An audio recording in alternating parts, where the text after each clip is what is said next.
Дэлхийн эдийн засгийн форумын үеэр тантай ярилцах завшаан болсон бас маш их таатай байна. За үүнээс гадна яг сая Америк нэгдсэн улсын ерөнхийлөгч Дональд Трампын санаачилсан их тайвны зөвлөлд бол манай Монгол улс үүсгэн байгуулагч гишүүн орны тоогоор бол нэгдэж орлоо шүү дээ. Энэ талаар бас та дэлгэрэнгүй мэдээлэхгүй мөн ач холбогдлыг нь ямар байдлаар харж байна? Монгол улсаас ямар үүрэг төр оролцох вэ? За Монгол улс инхийг эрхэмлсэн, бие даасан олон талуурт гадаад бодлогыг хэрэгжүүлдэг. Энэ бол манай гадаад бодлогын үзэл баримтлалын үндсэн зарчим. За энэ олон талуурт гадаад бодлогынхаа хүрээнд инх тайвны төлөөх дэлхийн хамтын нийгэмлэгийн улс орнуудын санаачлага, яриа хэлцээ, зөвлөх механизмуудыг дэмжиж ирсэн уламжлалтай. Ийм учраас ер нь яриа хэлцээний замаар, зөвлөлдөх замаар бүс нутагт инх тайвныг тогтоох аливаа улсад тодорхой хувь нэмрээ оруулсаар ирсэн.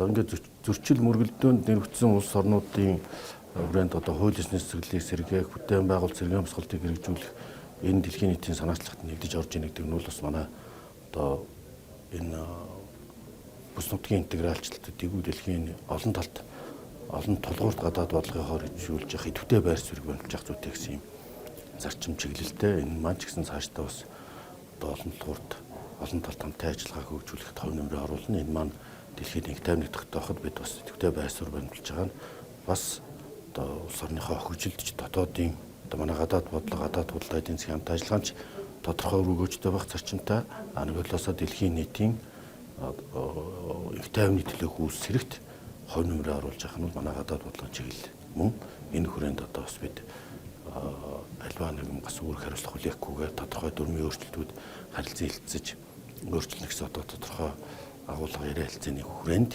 бас энэ санаачлагт ус нэгдэн орж байгаа. Энэ бол одоо санаачлагт нэгд орж байгаа хэлбэр юм аа.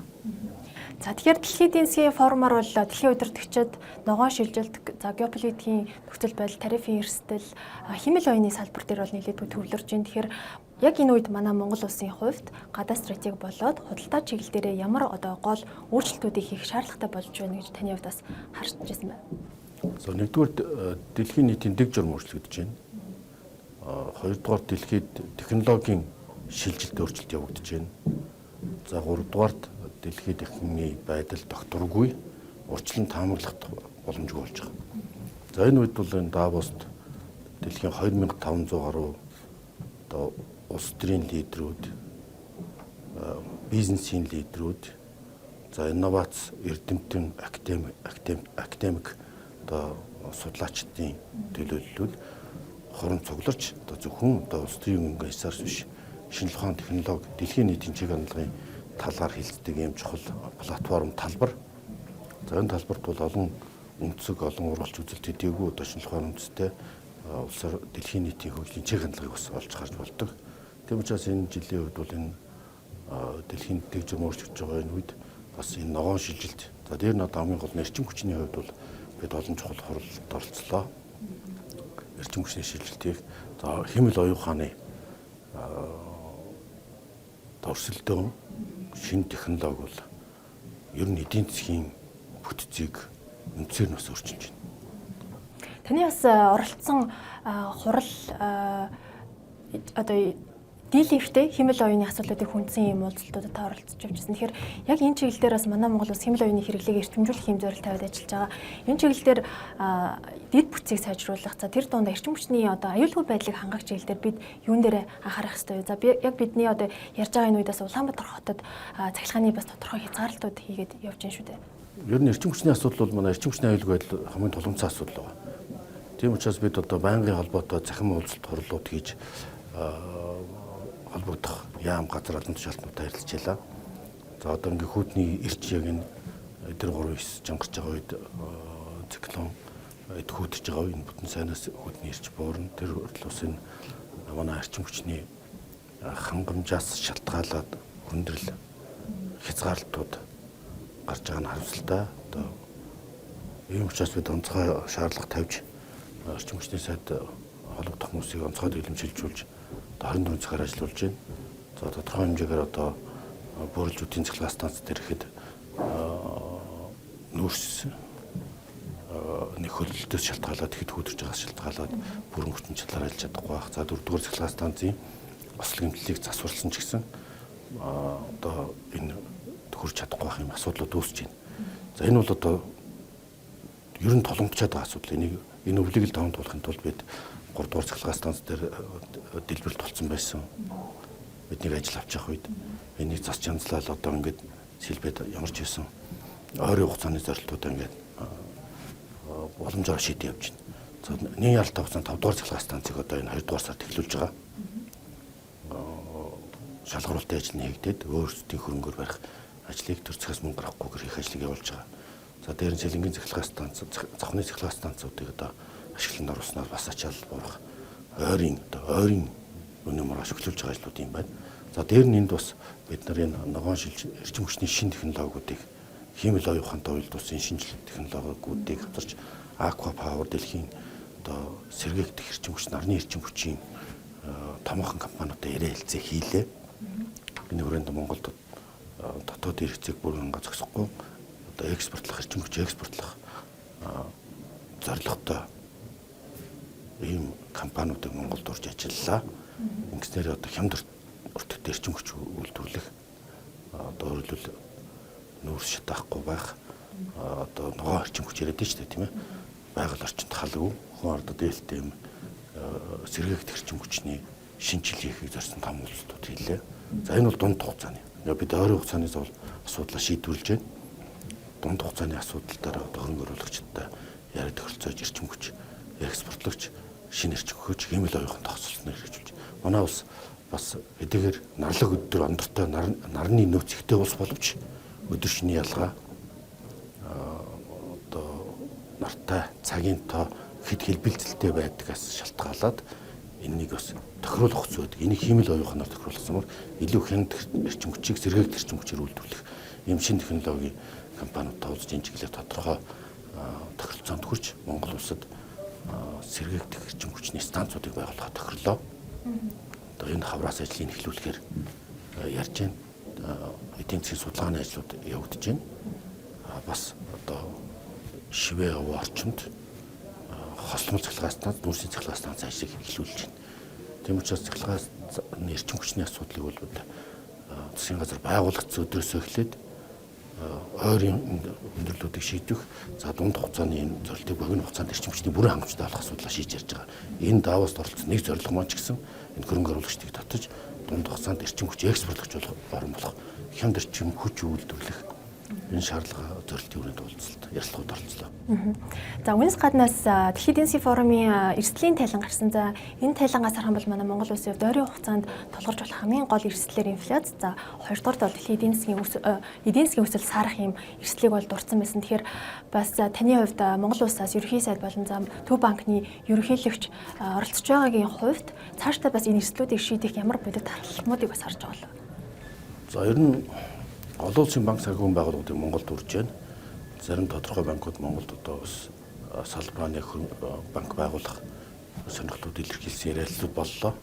За бидний нөгөөж үзвэл манай эдийн засаг үнийн өсөлтөнд нэрвэмдэлтгий байдаг нь бол импортын хэд хамааралтай, үндэсний үйлдвэрлэл өгжөөгүй, түүхийд нүүрс зис экспортлохоос өөр одоо нэмэгдэх шингэсэн бүтээгдэхүүн экспортлдог улс байгаа учраас импортоос хэд хамааралтай байгаа инфляцийг өдөх нэг хүчин зүйл болж байгаа.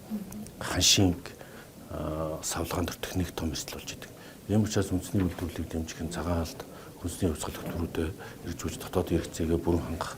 За ер нь бас хиймэл оюухан бол бүх салбарт нэвтэрч байна.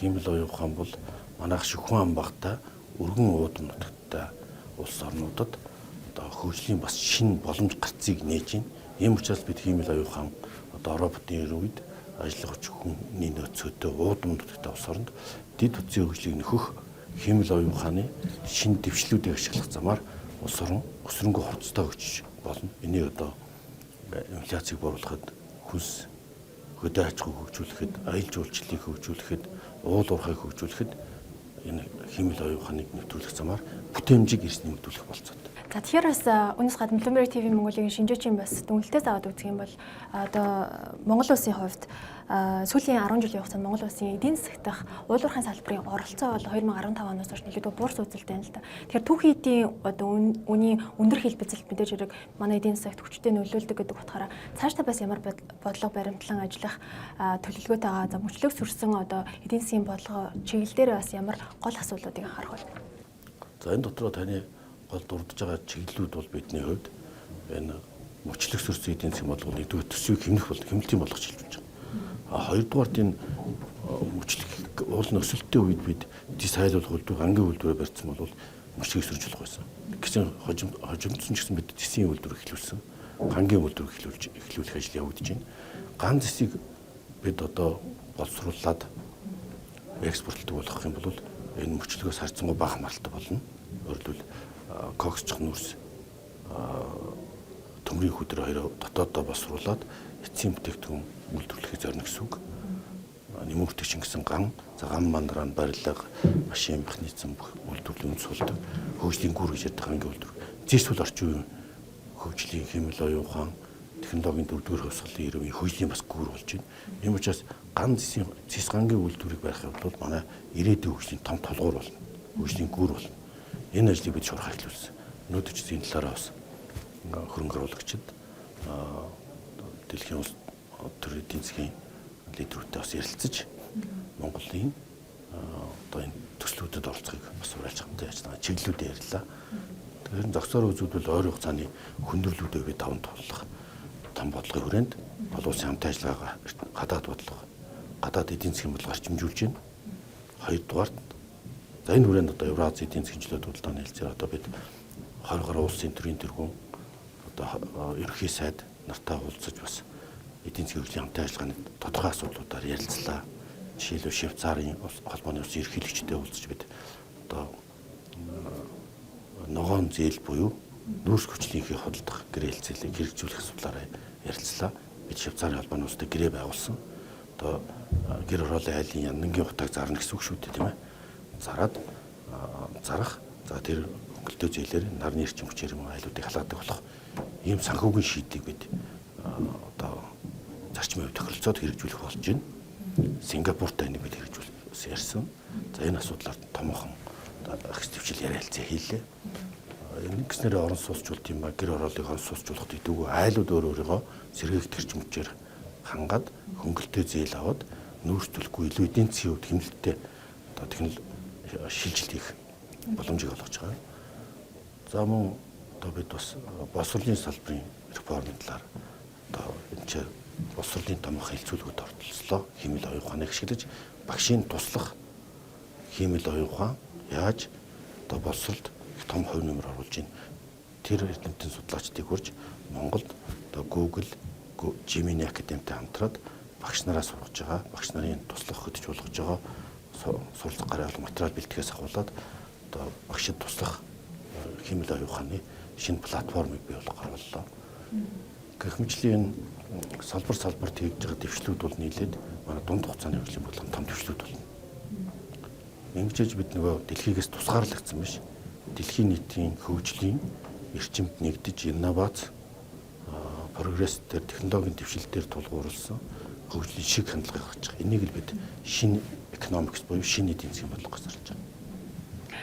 За тэгэхээр яг одоо бас газрын ор элемент, за үүнээс гадна газрын тосны одоо өрсөлдөөн бол нэлээд түр ширүүсэж байна. Энэ утгаараа бас Монгол улсын хувьд хөрөнгө оруулагчдад санал болгох яг энэ чиглэлийн төсөл хөтөлбөрүүд бол хамтын ажиллагааны бас ямар шинэ боломжууд авалаа. За Америк нэгдсэн улсын төрийн департаментаас болон за Герман, Солонгос, Япон зэрэг олон улстай бид газрын ховор элементийн салбарт хамтын ажиллагааны чиглэлээр харилцаа идэвхтэй өрнүүлж байна. Энэ чиглэлээр тодорхой санаачлалууд бий. Энэ бол одоо стратегийн чухал мэдээлэл учраас бас мэдээж олон улсын хамтын ажиллагаа, олон улсын улс төрийн зөв шийдэл механизм заашгүй шаардлагатай. Эрчим хүчний хувьд ч гэсэн одоо бид нэр цөмийн эрчим хүчний бага урын атомын цахилгаан станцыг барьж байгуулах асуудлыг бас эрчимтэй яриа хэлцээнүүд явагдаж байгаа. Энэ бүхэн маань бас олон улсын улс төрийн гадаад бодлоготой уялдах учраас энэ олон улсын яриа хэлцээний талбарт энэ талаар яриа өрнүүлж нээлттэй байх нь чухал байна.